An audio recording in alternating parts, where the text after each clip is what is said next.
Hello everyone.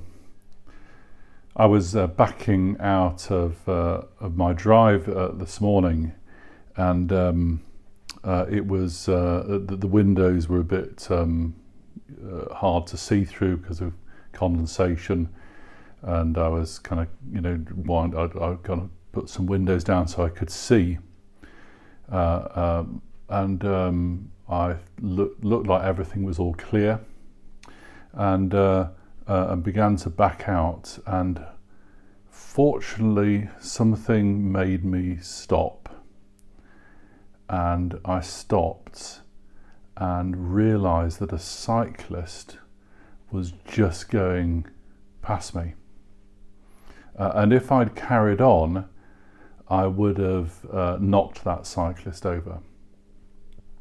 I'm not totally sure that that person actually saw what happened,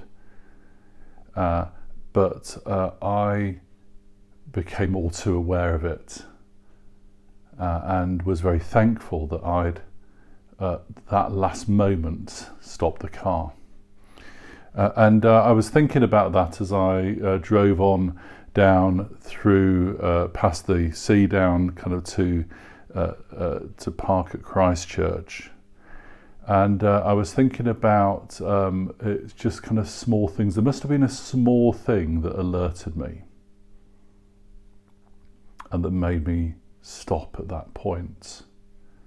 And I was reminded of something that one of our Step Up cohorts talked about last night in her reflections, and saying that saying something to do with small things, and watching out and being aware of the small things, and I felt this morning the Lord speaking to me about that, and I've just kind of felt a little nudge around this to be aware of the small things, to give attention to small things.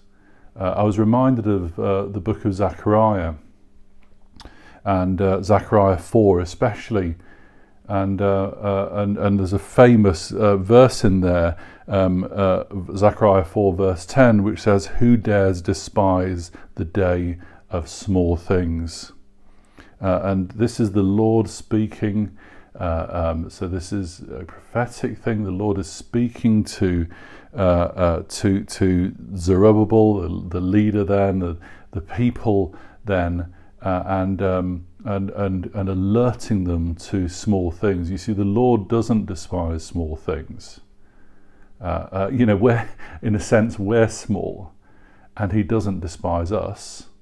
The Lord, the Lord sees the day of small things as opportunity for Him to show His great love and mercy and power and deliverance. Jesus had this idea as well, didn't he? Because it was a small boy with a small lunch that meant that the whole crowd were able to be fed and satisfied, and they had leftovers afterwards. Jesus understood the power of the small. He talked about the mustard seed, and the small seed being planted and then growing into a tree in which birds could nest. What an extraordinary image of small and God doing something with that. And I was struck also slightly earlier on in Zechariah 4, where the word of the Lord comes to Zerubbabel, and the Lord says to him, "Not by might nor by power, but by my Spirit." Not by might nor by power, but by my Spirit. That's how God works. And you may today be feeling a bit like you are small. You may be feeling quite tired or anxious. You may be feeling like you haven't got enough. You may be experiencing a whole range of kind of smallness type feelings and thoughts.